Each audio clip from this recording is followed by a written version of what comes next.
নমঃ পার্বতী পতে হর হর মহাদেব। আমি স্বপ্না, আর আমি আজকে বৃহৎ শিব মহাপুরাণের 20 অধ্যায়ে পাঠ করতে চলেছি।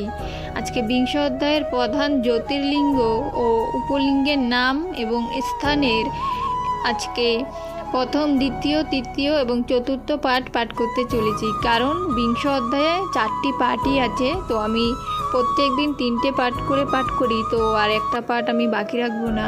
একদম 20 অধ্যায় আজকে শুরু থেকে শেষ পর্যন্ত পাঠ করব।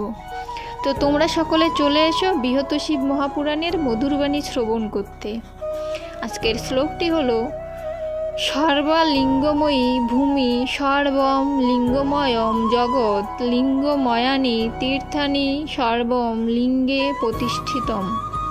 শ্লোকটির অনুবাদ হলো: সুতবর প্রতি কহিলেন ঋষিগণ, শিবের মাহাত্ম্য কথা করহ বর্ণন। ধরাধামে যে সকল লিঙ্গ অধিষ্ঠিত, তাহাদের নাম তুমি কহিবে নিশ্চিত।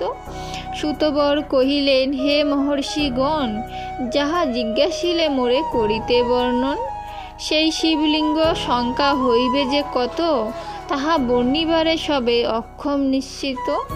সকল ভূমি সদা লিঙ্গময়ী হয়, অবশ্য জানিবে এ জগৎ লিঙ্গময়। লিঙ্গে অধিষ্ঠিত লিঙ্গময় তীর্থগণ, তাই সেই লিঙ্গ সংখ্যা না হয় গণন। যাহা কিছু দৃশ্য হয় বর্ণনাও হয়, অথবা স্মরণ করা যাইবে নিশ্চয়। সেই সকলেই শিব স্বরূপ যে হয়, শিব বিনা জগতে কিছুই নাহি রয়। হে মহর্ষিগণ, আমি তথাপি এখন যথাশ্রুত শিবলিঙ্গ করিব বর্ণন।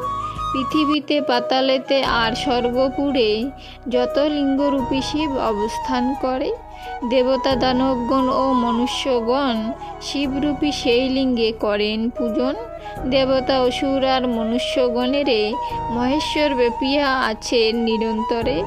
যেখানে যেখানে ভক্ত ভক্তির সহিত দেব মহাদেবে করে স্মরণ সতত, সেই সেই স্থানে তিনি হয়ে অবতীর্ণ, তাহাদের কার্যকরী অবস্থিত রণ। লোকের হিতের তরে লিঙ্গরূপ ধরে, সেই লিঙ্গে পূজিলে অভীষ্ট লাভ করে। সেই লিঙ্গ সংখ্যা করা সম্ভব না হয়, কহিব প্রধান তাহাদের কতিপয়। প্রধান দ্বাদশ জ্যোতির্লিঙ্গ বর্তমান, কহিব তাদের নাম আর অবস্থান। সৌরাষ্ট্র দেশেতে সোমনাথ অধিষ্ঠিত, শ্রীশৈলে মল্লিকার্জুন হন সুবিদিত। মহাকাল ও ওঙ্কার রূপী লিঙ্গদ্বয় উজ্জয়িনী প্রদেশেতে বিরাজিত রয়। হিমালয় পার্শ্বেতে কেদার লিঙ্গরাজ, ডাকিনীপুরেতে ভীম শঙ্কর বিরাজ। বিশ্বনাথ অধিষ্ঠিত বারাণসীপুরে, বিখ্যাত ত্রম্বক লিঙ্গ গদাবরী তীরে। সেতুবন্ধে রামেশ্বর লিঙ্গ বিরাজিত, শিবালয়ে ঘুষ্যেমশ নামক লিঙ্গ স্থিত। বিখ্যাত নাগেশ লিঙ্গ দ্বারক কাননে, বিদ্যনাথ লিঙ্গ স্থিত চিতাভূমি স্থানে।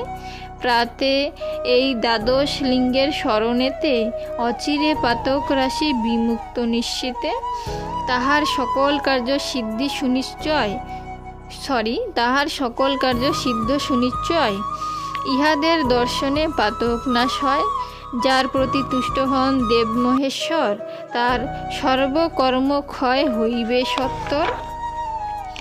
ব্রাহ্মণাদি চারিবর্ণ কামনা সাধিতে, ইহাদের পূজিবেন ভক্তির সহিতে। যেই ফল হয় জ্যোতির্লিঙ্গের পূজনে, করিতে তাহার সীমা পারে কোন জনে। এক জ্যোতির্লিঙ্গ যেবা পূজে 6 মাস, কখনো না করে সেই মাতৃগর্ভে বাস। অনন্তজ অথবা ম্লেচ্ছকিলি যদি হয়, তাহার দর্শনে মুক্তি লভিবে নিশ্চয়। শিবলিঙ্গ আছে যত তীর্থে নানা স্থানে, তাদের প্রধান কিছু কহিবে এক্ষণে। সাগর সঙ্গম স্থলে অন্ধকেশ নামে, সুবিখ্যাত উপলিঙ্গ রয় ধরাধামে। হে মুনিসত্তমগণ, সোমেশ্বর হতে এই উপলব্ধি সৃষ্টি জানিবে চিতে। ভৃগচ্ছ প্রদেশে মল্লিকার্জুন হতে উপলিঙ্গ অধিষ্ঠিত রুদ্রক নামেতে মহাকাল উপলিঙ্গ দুর্গেবশ বিখ্যাত, আর কর্দমেশ লিঙ্গ ওঙ্কার সম্ভূভূত। কেদার লিঙ্গের উপলিঙ্গ যে ভূতেশ, ভীম শঙ্করের ভীমেশ্বর সবিশেষ, বিশ্বেশ্বর হইতে শরণ্যশ্বর খ্যাত উপলিঙ্গ সিদ্ধেশ্বর ত্রম্বক উদ্ভূত। বৈদ্যনাথ হতে উপলিঙ্গ বৈজনাথ, নাগেশ্বর হতে ভূতেশ্বর লিঙ্গ খ্যাত। রামেশ্বর জাত উপলিঙ্গ গুপ্তেশ্বর, ঘুষ্যেম হতে সমুৎপন্ন বাঘ্রেশ্বর। এইসব লিঙ্গ হয় প্রধান নিশ্চিত, দর্শনে সকল পাপ হয় বিদরিত। আর মুখ্য লিঙ্গ রহিয়াছে কত, এক্ষণে বর্ণিব আমি তার কিছু মাত্র। গঙ্গা তীরে মুক্তিদাতা কীর্তিবাসেশ্বর, বৃন্দাবন সমীপে শঙ্কর নীলেশ্বর। সঙ্গমেশ্বর যে গঙ্গাসাগর সঙ্গমে, দশাশ্বমেশ্বর লিঙ্গ বারাণসী ধামে বিখ্যাত। গধূমেশ্বর যমুনার তীরে, পরেশ্বর মহালিঙ্গ বিখ্যাত পুষ্করে। ভূতেশ্বর নাট্যেশ্বর কৌশিকী উপরে, লিঙ্গ যে কটুকেশ্বর গণ্ডকীর তীরে। ফল্গু নদী তীরে মণ্ডুকেশ সদাশিব, সিদ্ধনাথেশ্বরে দেখি সিদ্ধ হয় জীব। দূরেশ্বর মৃগেশ্বর জননাথ, আর কত লিঙ্গ রয়েছে গণিতে সাধ্যকার। যে নর্মদা সদা পাপ করয়ে হরণ, তার তীরে শিবলিঙ্গ রয় অগণন।